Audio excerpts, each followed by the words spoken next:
A yau ne dai shugaban masana'antar Kannywood wanda ake kira da Anunum ya kai ziyarar asibiti inda aka kwantar da fitaccen jarumi Adam A. Zango.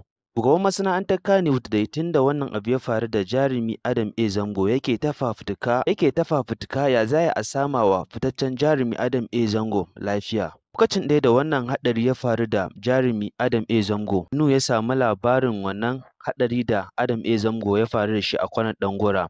A wannan lokacin ne Anunu ya kirawo wani yaron jarumi Adam A. Zango wanda ake kira da Ahmad, suka yi magana da shi sosai, ya ba da umarni ya ce a ɗauke shi a kai shi asibitin da ke kusa da wannan haɗari da ya faru da shi. Daga nan shi kuma ya ce zai yi bukin ɗin asibitin da za a miƙa shi gaba. Nan take dai jarumi Anunu ya yi bukin ɗin asibitin da za a kai Adam A. Zango na gaba, inda za a ci gaba da kulawa da lafiyarsa. Sai dai kuma mutane da dama na ta cece-kuce a kan wannan abin da ya faru da jarumi Adam A. Zango. Tun da dai wannan abu ya faru da Adam A. Zango, Anunu ne ya ragamar abin tun daga farko har ƙarshe. To wasu kuma da dama na cewa wannan abin da ya faru da jarumi Adam A. Zango wai ba Anunu ne ya ɗauki nauyin wannan abin ba. To bara ku a lokacin da accident ɗin da ya faru da Adam A. Zango, a lokacin da Anunu ya samu labari kenan, ya ɗau wayarsa ya kira babban yaron Adam A. Zango, wanda ya kira shi ya ce yaya lafiyar Adam A. Zango take.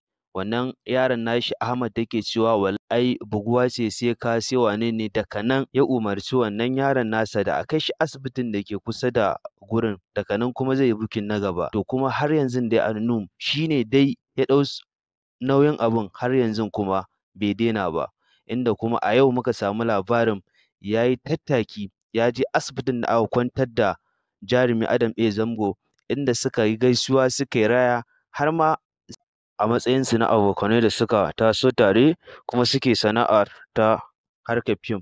Shi dai jarumi Adam A. Zango duk abin da ya faru da wani a masana'antar Kannywood shi ma yana iya yinsa, ya yi da kuɗinsa, ya yi da aljihunsa.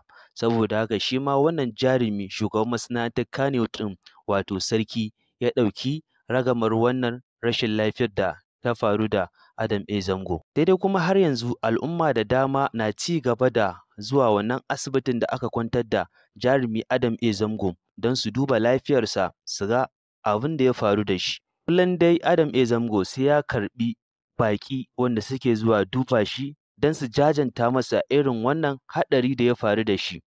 Wato an ce ka gaishe da mai gaishe ka, shi ma idan wani abu ya faru da wani haka yake yi, ya yi da jikinsa, ya yi da aljihunsa. Haka ne, duk ɗan halak ba zai manta halak ba, irin waɗanda ya taimaka a rayuwa, wasu ma a cikin harkar tasu ta fina-finai, wasu kuma ma a waje suke, yana yin iya gwargwadonsa a kan ya ga ya kyautata wa kowa wannan jarumi. Da dama dai mutane wanda suke harkar tare masana'antar Kano da yawa, wasu sun ziyarci inda aka kwantar da shi. Har yanzu dai jarumi Adam A. Zango yana kwance a cikin wannan asibitin, amma alhamdulillahi komai yana tafiya cikin daidai, an samu sauƙi